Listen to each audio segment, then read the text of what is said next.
নমস্কার, অরূপতমার বাণী YouTube quiz চ্যানেলের 103 নম্বর পর্বে আমি অরূপরত নাইচ আপনাদের স্বাগত জানাই।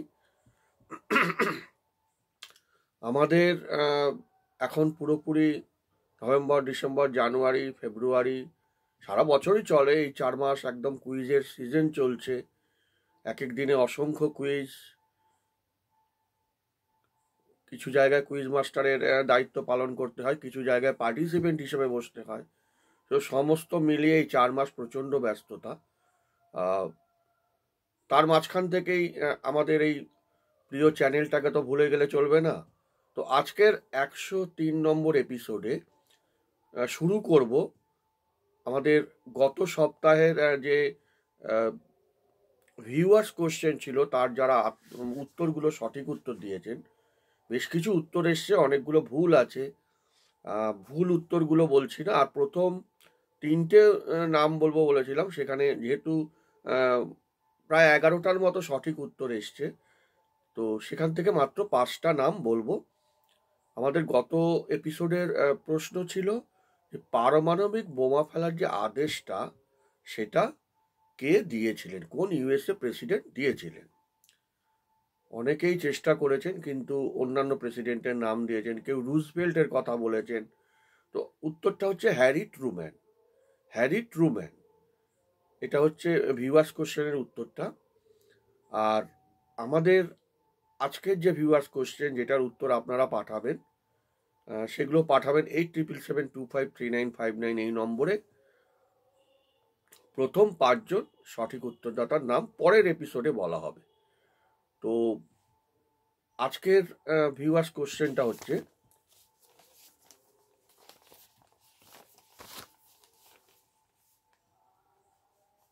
সম্পাদক হিসাবে মহাত্মা গান্ধী মোট 3টি পত্রিকা সম্পাদন করেছেন। একটা হলো, যেটা আমরা অনেকেই জানি, নাম হরিজন। আর অন্য দুটো কি কি? একটা হলো হরিজন, সম্পাদক হিসেবে গান্ধীজি 3টে পত্রিকা সম্পাদন করেছেন, তার একটা হলো হরিজন, অন্য দুটো কি কি? এটা হচ্ছে আমাদের ভিউয়ার্স কোশ্চেন। উত্তর পাঠাবেন 8772539559 এই নম্বরে। প্রথম 5জনের নাম বলা হবে। আর গত এপিসোডের যে 5জন, তাদের সবার প্রথম উত্তর পাঠিয়েছিলেন শ্রীরামপুরের সঞ্জয় পাল। তারপর 2 নম্বরে আছে রণদীপ দাস দমদম। রণদীপ দাস দমদম। 3 নম্বরে আছে চন্দননগরের ভ্রমর চ্যাটার্জি। আমাদের নিয়মিত এই এপিসোডের, এই যে এপিসোডগুলো হয়, এর একদম নিয়মিত দর্শক। যখন অনেকদিন মাঝখানে কিছুটা গ্যাপ ছিল, তখনও লাগাতার বলে কেন এপিসোডগুলো বন্ধ, আমি এটা থেকে খুব উপকৃত হই। যাই হোক, 3 নম্বর হচ্ছে ভ্রমর চ্যাটার্জি চন্দননগর, 4 নম্বর হচ্ছে কুন্তল সেনগুপ্ত যাদবপুর, এবং 5 নম্বর হচ্ছে নিহার চ্যাটার্জি হাওড়া।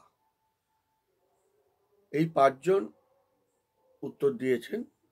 আর যারা দিতে পারেননি, তারা এইবারের উত্তরটা পাঠান। গান্ধীজি মোট 3টে পত্রিকা সম্পাদনা করেছেন, একটা হলো হরিজন, অন্য দুটো কি কি? শুরু করব, মূল পর্বে যাব। মূল পর্বে 7টা মিক্সড প্রশ্ন থাকে। সেখান থেকে প্রথম প্রশ্ন, 1916 সাল থেকে এই দেশটি ব্রিটিশদের অধীনে ছিল। 1971 সালে তারা স্বাধীনতা পায়। এখন জনসংখ্যা কলকাতার থেকেও অনেক কম, মাত্র 30 লাখ। এবং মাংস ও মশলা দেওয়া ভাত, যার নাম হচ্ছে মজবু, এখানকার খুব জনপ্রিয় একটা খাবার। আমি কোন দেশের কথা বলছি? এবার এই দেশটার সম্বন্ধে রাখা হয়েছে এই কারণেই, কিছুদিন আগে এই দেশটা খুব খবরের শিরোনামে ছিল। এটা হচ্ছে আমাদের 1 নম্বর প্রশ্ন। 1916 সাল থেকে দেশটি ব্রিটিশের অধীনস্থ ছিল। 1971 সালে তারা স্বাধীনতা পায়। এখন জনসংখ্যা কলকাতার থেকেও অনেক কম, মাত্র 30 লাখ।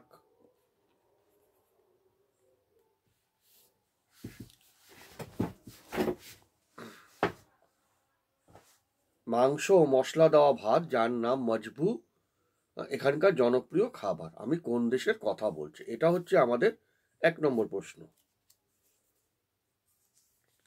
2 নম্বর প্রশ্ন, 1986 সালের নভেম্বর মাসে ইনি একটা চিঠি লিখেছিলেন।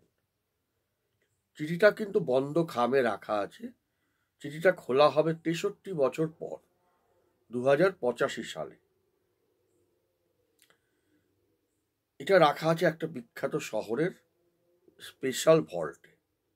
শহরটার নাম বলছি না, তবে সেখানে ক্রিকেট ম্যাচ প্রচুর হয়।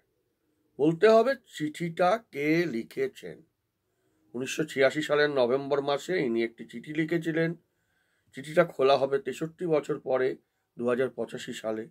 এটা রাখা আছে একটা বিখ্যাত শহরের স্পেশাল ভল্টে। শহরটার নাম বলছি না, তবে সেখানে ক্রিকেট ম্যাচ প্রচুর হয়। বলতে হবে চিঠিটা কে লিখেছেন।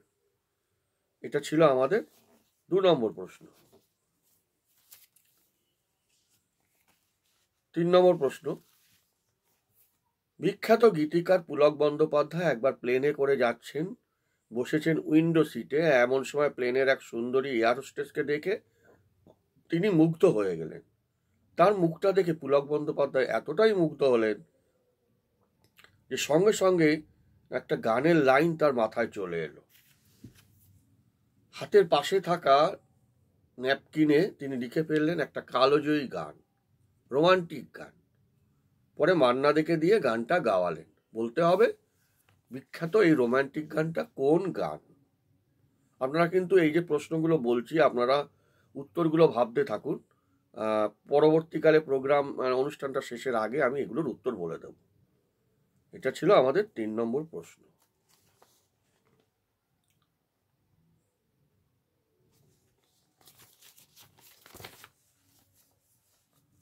4 নম্বর, চার্লস টেগার্ট এই বিপ্লবীর মৃত্যুর পরে তাকে ডিভাইন পার্সোনালিটি বলেছিলেন। বলেছিলেন ইনি যদি ইংরেজ হতেন তাহলে ইংরেজরা ট্রাফালগার স্কোয়ারে নেলসনের পাশে তার একটা স্ট্যাচু বানিয়ে দিতেন। তাহলে কতটা শ্রদ্ধা থাকলে এই ধরনের কথা বলা সম্ভব? আমি কার কথা বলছি? চার্লস টেগার্ট এই বিপ্লবীর মৃত্যুর পর তাকে ডিভাইন পার্সোনালিটি বলেছিলেন। ইনি যদি ইংরেজ হতেন তাহলে ইংরেজরা ট্রাফালগার স্কোয়ারে নেলসনের পাশে তার স্ট্যাচুটা বানিয়ে দিতেন। আমি কার কথা বলছি?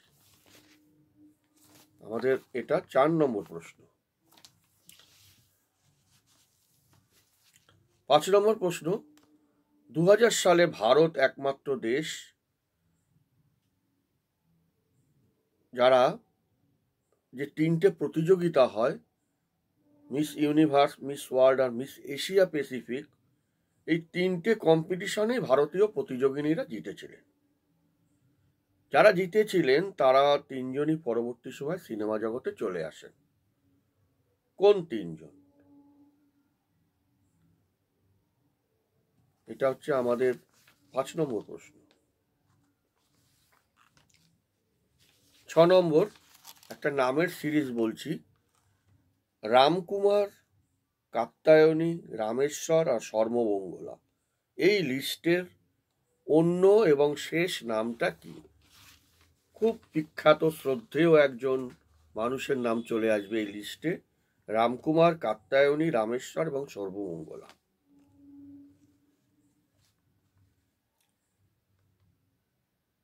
এই লিস্টের যে অন্য নামটা, শেষ নামটা, সেই নামটা আপনাদের বলতে হবে, ভেবে বলতে হবে। 7 নম্বর একটা গান। এই গানটা আপনারা যারা সত্যজিৎ রায়ের ঘরে বাইরে সিনেমা দেখেছেন তারা এই গানটা নিশ্চয়ই শুনেছেন। চল রে চল সবে ভারত সন্তান, মাতৃভূমি করে আহ্বান, বীর দর্পে পৌরুষ গর্বে, সাধ রে সাধ সবে দেশের কল্যাণ। চল রে চল সবে ভারত সন্তান, মাতৃভূমি করে আহ্বান, বীর দর্পে পৌরুষ গর্বে, সাধ রে সাধ সবে দেশের কল্যাণ। এই গানটা কে লিখেছেন? গানটা কার লেখা? এটা ঘরে বাইরেতে সত্যজিৎ রায় গানটা ব্যবহার করেছেন। গানটা কার লেখা? তাহলে আমাদের 7টা প্রশ্ন আমরা শেষ করেছি।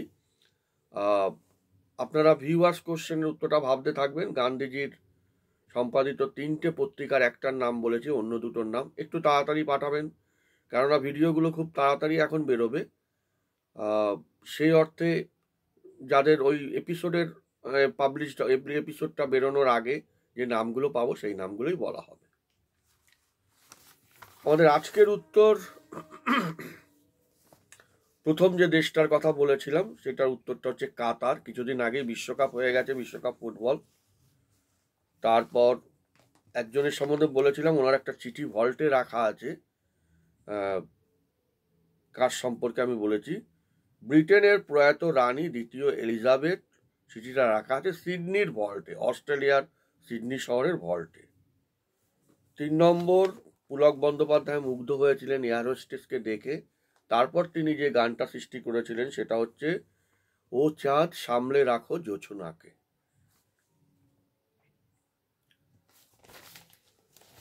4 নম্বর, চার্লস টেগার্ট, যার সম্পর্কে ভূয়সী প্রশংসা করে বলেছিলেন যে ট্রাফালগার স্কোয়ারে ওনার মূর্তি রাখার মতো, উনি এতটাই ডিভাইন পার্সোনালিটি।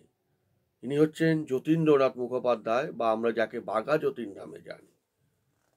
5 নম্বর, 3জন ভারতীয় প্রতিযোগিনী miss universe, miss Asia Pacific, miss ওয়ার্ল্ডে সে বছর জিতেছিলেন 2000 সালে।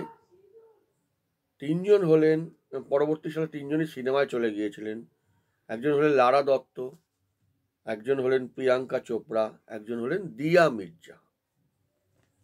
6 নম্বর, রামকুমার কাত্যায়নী রামেশ্বর সর্বমঙ্গলা, এই সিরিজের সবশেষ নামটা হচ্ছে পরম পুরুষ শ্রী শ্রী রামকৃষ্ণদেব। রামকুমার হচ্ছে ওনার দাদা, কাত্যায়নী ওনার দিদি, রামেশ্বর ওনার দাদা, আর সর্বমঙ্গল হচ্ছে ওনার বোন। 7 নম্বর এবং এপিসোডের সবশেষ প্রশ্নের উত্তর, চল রে চল সবে ভারত সন্তান, এই গানটা কার লেখা জানতে চেয়েছিলাম। এর উত্তর হচ্ছে জ্যোতিরিন্দ্রনাথ ঠাকুর, রবীন্দ্রনাথের জ্যোতি দাদা জ্যোতিরিন্দ্রনাথ ঠাকুর। আমাদের 103 নম্বর এপিসোড এখনকার মতো শেষ। আবার দেখা হবে 104 নম্বরে। সবাই খুব ভালো থাকবেন, ভালো রাখবেন। নমস্কার।